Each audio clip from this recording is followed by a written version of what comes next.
Olá pessoal, tudo bom? Vamos começar a nossa aula hoje sobre a expansão marítima, né? Vamos falar sobre o processo ibérico. Esse conteúdo está no módulo 12 da apostila, né? Ou capítulo 12 da apostila. Vocês podem acompanhar essa aula tanto pela apostila, né? Mas prestar bastante atenção em tudo que vai ser dito aqui nesse vídeo. E depois vocês podem fazer os exercícios da apostila, também como forma de reforço, né? Ou também criar um mapa mental sobre tudo que foi abordado aqui e sobre o que é abordado na apostila também. Tá ok? Vamos lá, vamos começar? Bom, primeiro falando sobre as grandes navegações, né? Ou expansão marítima, vamos começar por essa introdução, né? Falando sobre o termo. Quando a gente fala grandes navegações, nós estamos nos referindo a um processo histórico ocorrido entre os séculos XV, né? Finalzinho do XIV para o XV até o século XVII, que leva a uma expansão, ou seja, um crescimento técnico-comercial na Europa, um crescimento técnico da parte náutica, né? Com a construção de embarcações e de metodologias para a navegação, e também uma expansão comercial, que na verdade é o objetivo principal das grandes navegações.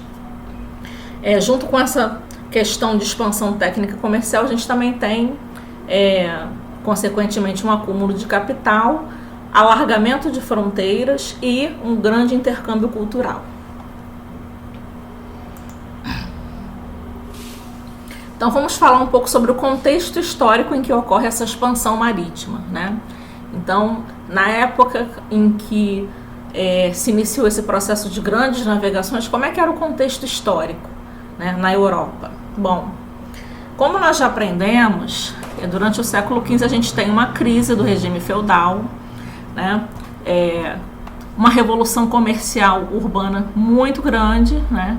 Então, crise do regime feudal, revolução comercial urbana na Europa e também uma revolução do conhecimento, né, uma revolução cultural muito grande.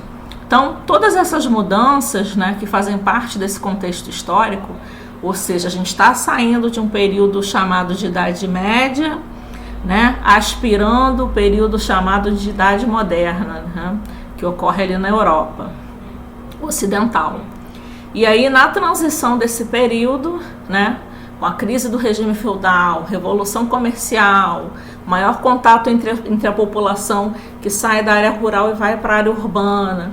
Então, tudo isso junto, né, ocorre dentro de um cenário onde é necessário se expandir mais comercialmente e se expandir para além mar, né, ou seja, através das grandes navegações. Esse contato comercial ocorre com todas as partes do mundo, né? Europa, Ásia, África e América. Europa, saindo da Europa para explorar Ásia, África e América, né? E isso em escala mundial favorece uma ampliação de vários conhecimentos, do contato entre várias culturas, né? Um intercâmbio cultural de crenças, hábitos, costumes, língua, né? Idioma muito grande. Então esse é o contexto que a gente tem, né, da Europa do século XV, quando se inicia esse processo das grandes navegações. Crise do regime feudal, surgimento de um novo período, né, a gente está iniciando ainda o surgimento do período chamado moderno, e principalmente, o contexto principal que a gente não pode esquecer, que é a Revolução Comercial Urbana na Europa, né, a revolução cultural na Europa. Então tudo isso está acontecendo, está bombando na Europa, e aí começa essa exploração, essa expansão marítima aí através das grandes navegações. Esse mapa aqui é um mapa que mostra um pouco dessas rotas marítimas. Então a gente tem aqui Pedro Álvares Cabral, né, saindo aqui, vamos voltar. Então a gente tem aqui, ó, Pedro Álvares Cabral, Lisboa, né? Saindo de Lisboa, com o objetivo de chegar às Índias. Então ele traça essa rota. Existiam várias rotas, né, para poder chegar à região das Índias, que era o local onde tanto portugueses quanto espanhóis desejavam ter o monopólio, ter o melhor caminho para poder comercializar e, obviamente, lucrar com isso. Então existiam várias rotas que levavam, percebam aqui, ó, várias rotas que levam até a Índia. Então tem aqui essa rota que Pedro Álvares Cabral fez, né, para tentar chegar mais rápido possível nas Índias e acaba chegando no Brasil. Tem essa rota aqui que Vasco da Gama faz também, um pouco mais distante aqui do litoral do Brasil, mas também pelo Atlântico, para poder chegar às Índias, né? Tem a rota de Bartolomeu Dias, né, que passa pelo Cabo das Tormentas, posteriormente chamado de Cabo da Boa Esperança, também com o objetivo de chegar às Índias. Então todo mundo queria encontrar um caminho rápido para chegar aqui. Por quê? Porque aqui, ó, na Ásia, na região da Índia, né, nas Índias, existiam vários produtos caros, importantes, especiarias, né, temperos, cravo, pimenta do reino, canela, gengibre, pedras preciosas também, né? Então eram produtos de alto valor comercial. E aí existia essa corrida, né, para ver quem conseguia encontrar um caminho mais rápido. E aí durante essa corrida para poder chegar ao caminho mais rápido, esses navegadores acabam chegando em outros lugares, né, como é o caso de Pedro Álvares Cabral, que aporta aqui no Brasil e inicia um processo de exploração aqui. E a gente vai ver mais adiante, né, espanhóis também fazendo a mesma coisa num território também da América do Sul, né, em outros países da América do Sul, da América Latina. Bom, falando um pouco sobre as embarcações, né, por quê? Porque as embarcações eram algo muito importante para que acontecesse as grandes navegações. Não existiam grandes navegações, não existiam uma navegação bem-sucedida, uma viagem bem-sucedida sem a embarcação. Então as embarcações eram as caravelas, né? Foram construídas aí, a gente vai ver nos próximos itens, né, a questão tecnológica, mas eu posso adiantar que as caravelas eram navios imensos, muito grandes, construídos com esse propósito, né, com esse objetivo de poder navegar águas mais distantes. Mas, enfim, apesar desse esforço, né, para se fazer uma embarcação compatível com esse tipo de viagem, essas viagens eram muito difíceis, né? Eram viagens longas, né? Aqui eu coloquei o termo intermináveis, mas não eram intermináveis, elas tinham um fim. Mas eram muito longas, podiam durar meses, tediosas, difíceis, perigosas. O espaço era muito reduzido, os navios, as caravelas eram precários, não tinham banheiro, não tinha um local específico para dormir, para descansar, para se alimentar. Então as pessoas faziam tudo ao ar livre, né? Tanto as suas necessidades quanto dormir, descansar, se alimentar, ficavam expostos ao frio, né, e à chuva. Consequentemente adoeciam, muitos adoeciam, muitos morriam, né?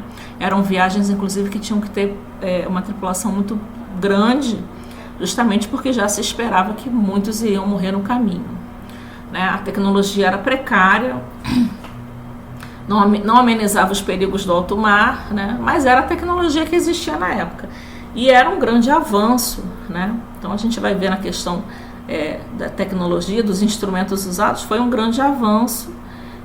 Alguém tem que começar, né? Se alguém quer expandir pelo mar, é preciso começar a se estudar meios, estratégias para que isso seja possível, para que isso possa ser feito com o mínimo de segurança. Então a gente está falando de uma tecnologia precária nesse primeiro momento, até para a tecnologia que nós conhecemos, mas para eles era o que tinha e para eles era o melhor que tinha, né? Porque eles estavam começando, eles deram início a esse tipo de estudo e de construção de tecnologias para esse fim.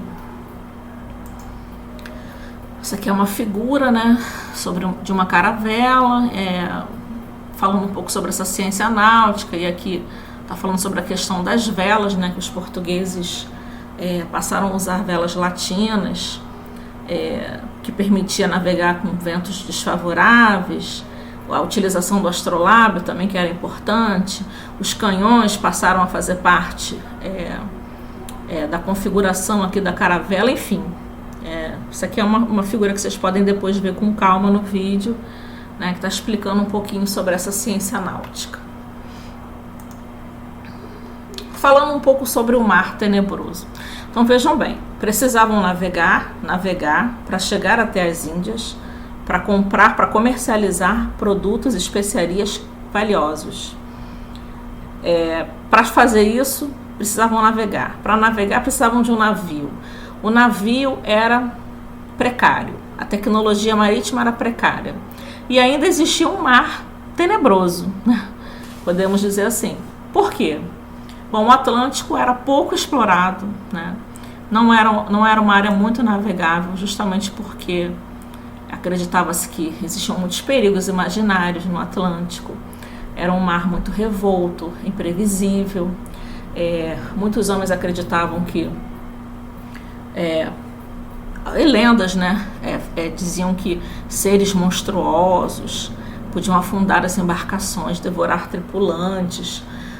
Havia um certo ritual, inclusive, né, em algumas viagens, para que elas pudessem ser bem-sucedidas. Enfim, já li até um artigo sobre a questão de sacrifícios que ocorriam dentro de algumas viagens, de algumas embarcações, tipo como uma oferenda, né, aos monstros e aos seres para que eles pudessem continuar. E ainda tinha o temor de que eles acreditavam que o horizonte era o fim, o mar terminava no horizonte. Então, quando eles olhavam para o horizonte, eles imaginavam que além do horizonte haveria um abismo e todas as embarcações seriam sugadas. Então, normalmente eles navegavam fugindo desse horizonte, porque eles não tinham a ideia, né, da esfericidade da Terra ainda não chegamos nesse momento. Então eles acreditavam que tudo era um plano e que aquilo ali ia acabar em algum momento, né? Então, enfim, além da tecnologia precária, além de ser uma viagem difícil, eles ainda contavam com essas questões do mito, né, do imaginário, que permeava a vida cotidiana deles, né? Na Idade Média, a gente está saindo da Idade Média. A Idade Média foi um período onde o mito ainda era muito forte, né? A questão do mito medieval, do maravilhoso medieval, ainda era muito presente na vida das pessoas, e não seria diferente para uma expedição tão importante como as expedições das grandes navegações marítimas. Essa figura aqui, essa ilustração, mostra um pouco a questão do mar tenebroso, né, suas lendas. Tentei encontrar uma figura onde mostrasse um pouco de tudo. Por que eu escolhi essa? Porque é interessante que nessa ilustração a gente tem a figura do navio num tamanho muito próximo do monstro, né? Então acreditava-se que a visão deles é de que o monstro era uma coisa realmente muito maior, né? Então tem até aqui na legenda: o desconhecido dá medo, os navegantes europeus temiam ser devorados por monstros marinhos, mas graças a eles hoje sabemos que tais monstros não existem, né? O navio foi desenhado num tamanho muito menor do que era na realidade, talvez para passar a impressão de que eles eram apenas uma casquinha de ovo no oceano e de que eram frágeis, né? Então isso aqui fazem parte do imaginário dos homens, dos navegadores dessa época. Agora vamos falar um pouco sobre a questão das navegações portuguesas. Bom, em 1415 os portugueses dão início às navegações ultramarinas. Eles dominam o território de Ceuta, que era um importante entreposto comercial árabe, né? Era muito rentoso, porque lá era possível comprar, né, essas especiarias que tinham um alto valor comercial. E isso facilitava também o contato e os negócios comerciais entre portugueses e africanos, né?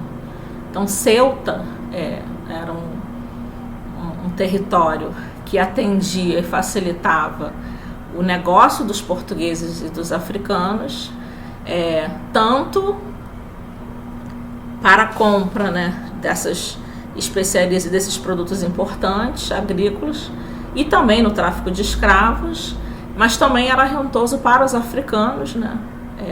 Lembrando bem que são as elites africanas que compravam armas e tecidos dos portugueses, né? Então, quando eles iniciam essas explorações, eles já iniciam com esse objetivo aí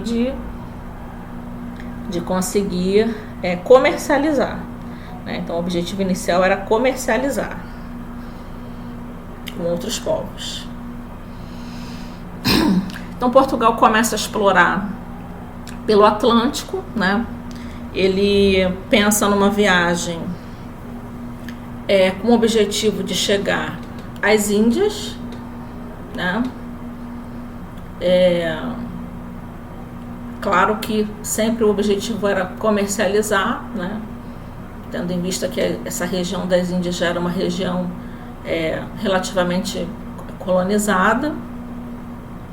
E aí ele dá impulso, né, a essa costa africana, e em 1498 Vasco da Gama desembarca em Calicut, que era um centro comercial oriental, né, importante também, muito importante para a comercialização.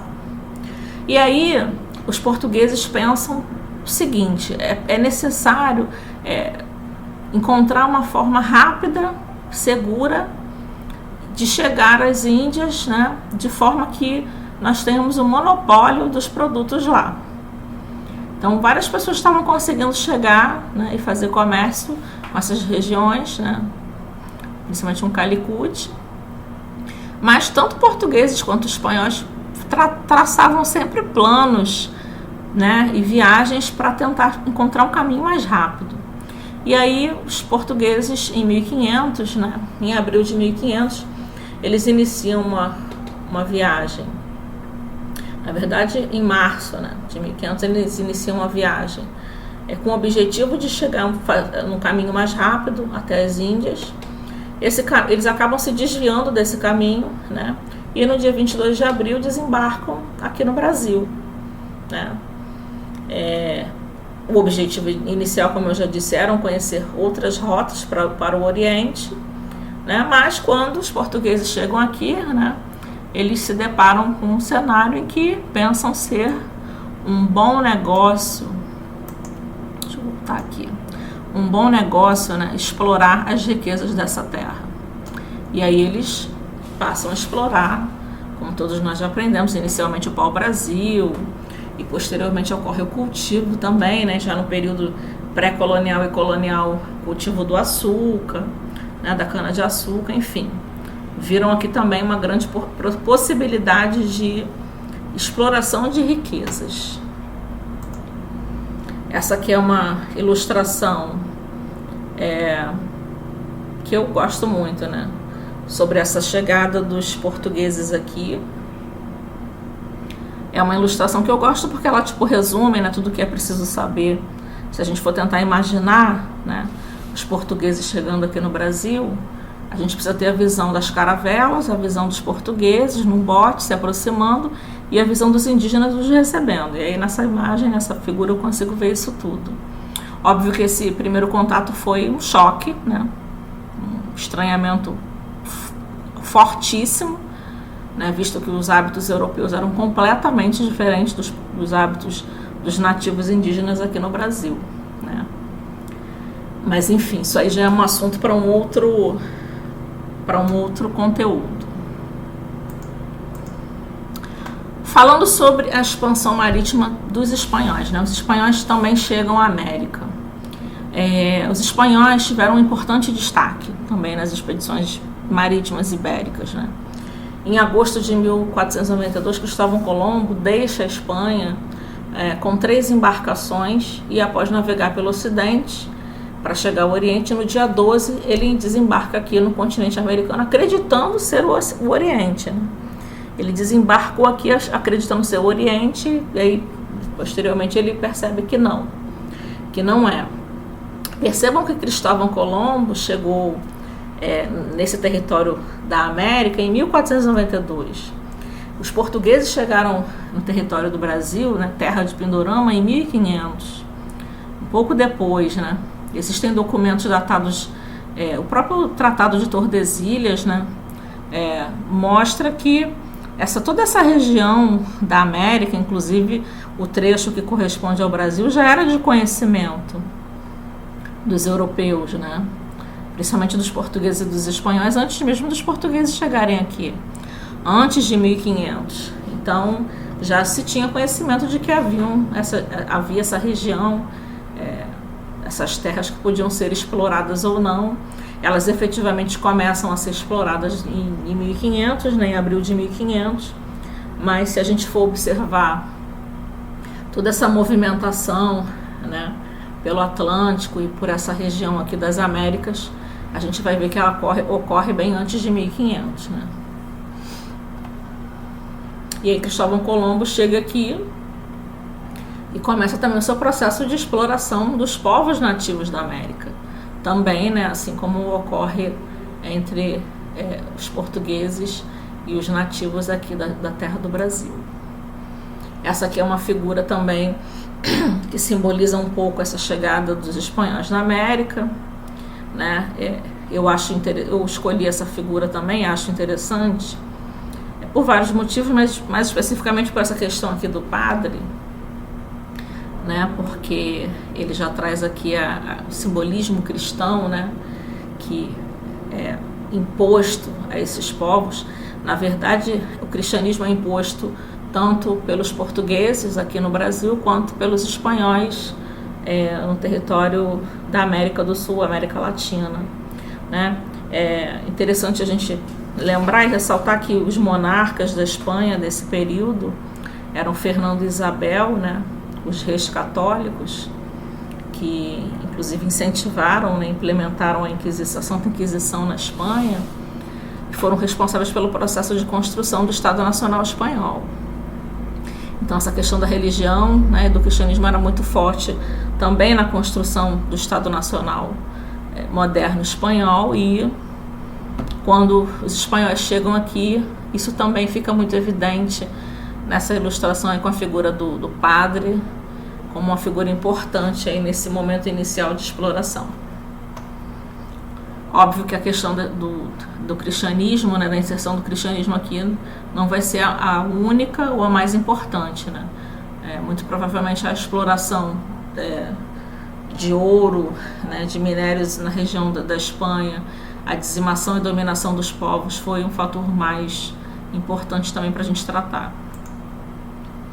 Bom, agora vamos mudar um pouco de assunto, vamos para a tecnologia náutica, né? Eu não tratei de embarcação e tecnologia náutica na sequência para realmente mudar um pouco o assunto, né? Porque eu poderia vir primeiro com embarcação, depois tecnologia náutica, depois falar da movimentação tanto portuguesa quanto espanhola nessas navegações, né? Importantes, mas eu preferi separar um pouco para a gente mudar realmente de assunto de alguma forma aqui. Mas falando da tecnologia náutica, tem muitas coisas importantes para falar. Bom, primeiro que os portugueses, que foram pioneiros, né, nesse processo, investiram bastante em tecnologia, né, em conhecimentos náuticos, bastante mesmo. Contrataram especialistas, cartógrafos, navegadores, astrônomos. A cartografia e a astronomia eram imprescindíveis, né, para se estudar estratégias, para se elaborar estratégias de melhor deslocamento nos mares, porque os navegadores eles contavam basicamente com mapas náuticos e com os astros, né, para poder, enfim, determinar, enfim, como seria essa viagem. É óbvio que a gente também tem instrumentos importantes como a bússola, o astrolábio, a baixilha e vários outros instrumentos também que eu não citei aqui, mas que também eram importantes. Mas sem o mapa náutico, né, e sem essa orientação através dos astros, era realmente muito difícil. Porque, como a gente viu lá no início do vídeo, a tecnologia era muito precária, né? Nesse período também foi criada a Escola de Sagres, que ela fazia justamente o estudo dessas cartas náuticas que eram muito importantes. Os portugueses também desenvolveram e empreenderam a ciência náutica, né, através da construção de caravelas, que eram os barcos mais modernos da época, e apesar de precários e com todas aquelas dificuldades que eu já mencionei, eram realmente os mais utilizados, né, para esse tipo de viagem, eram os que aguentavam essas viagens muito longas, né.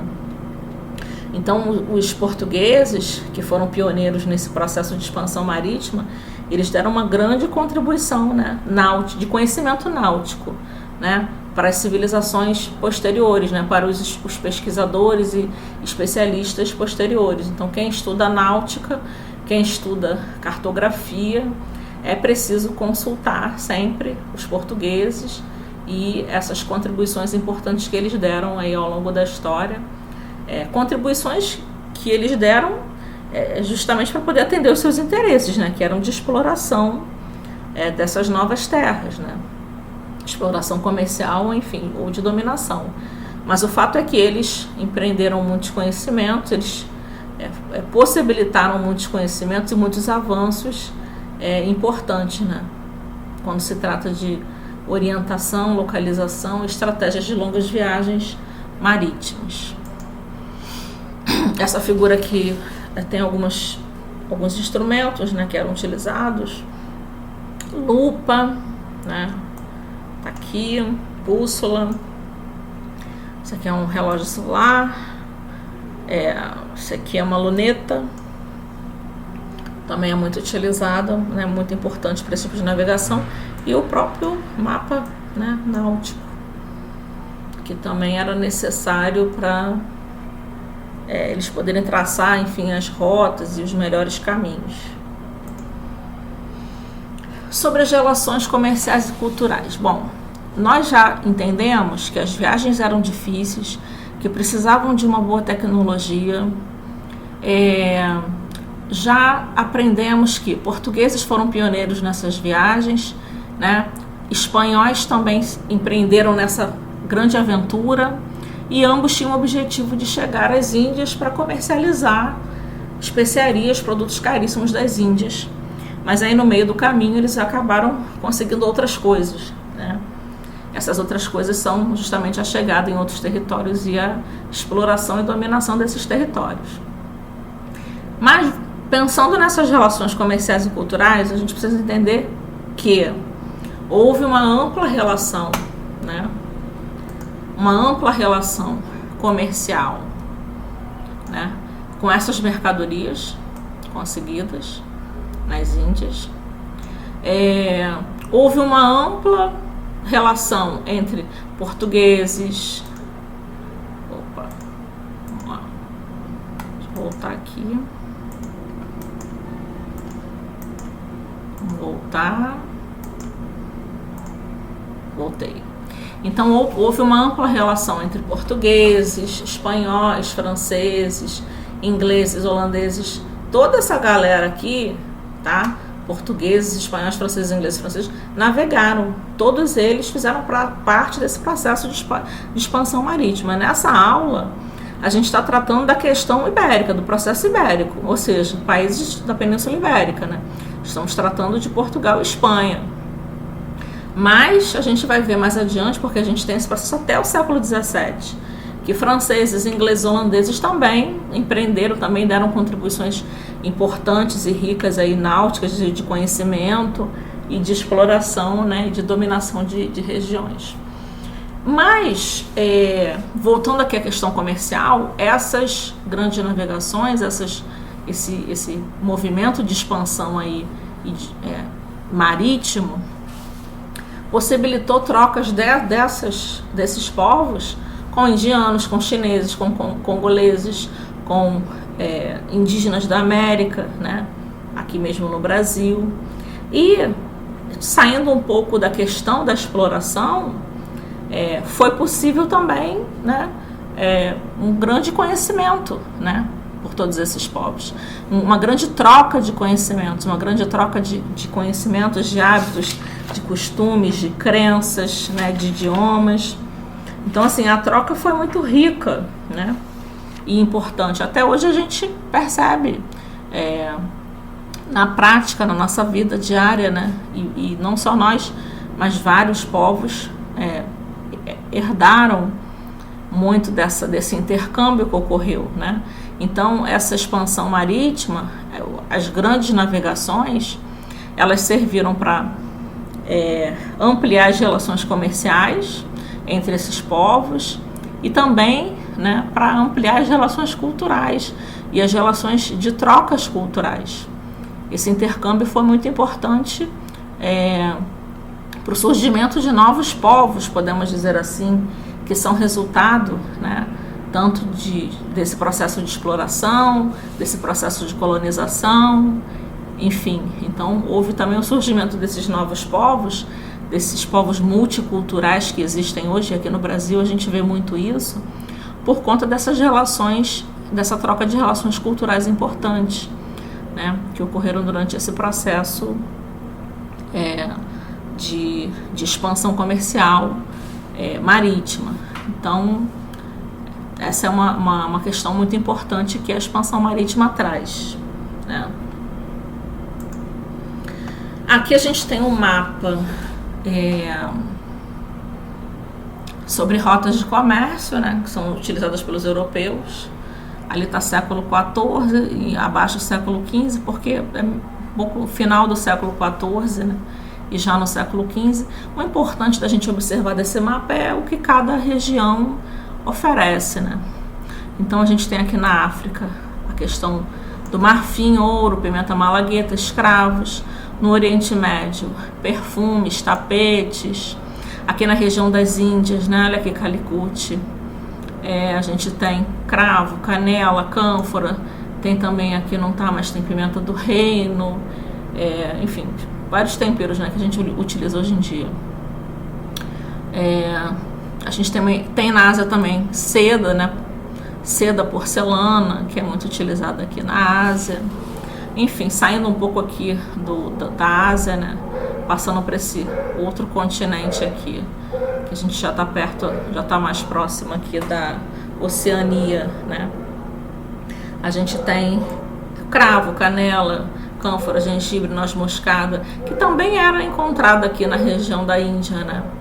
Então, esses produtos que eram cobiçados, podemos dizer que esses produtos foram o grande, era a ambição, né, desses povos, era poder comercializar esses produtos aqui mais facilmente, poder ter um monopólio do caminho mais rápido, conseguir chegar, né, nessa região de forma mais rápida, né? Então, como a gente viu naquele outro mapa, né, saindo aqui de Lisboa, né, o melhor caminho, tal, para conseguir chegar aqui. Enfim, é um caminho longo, né?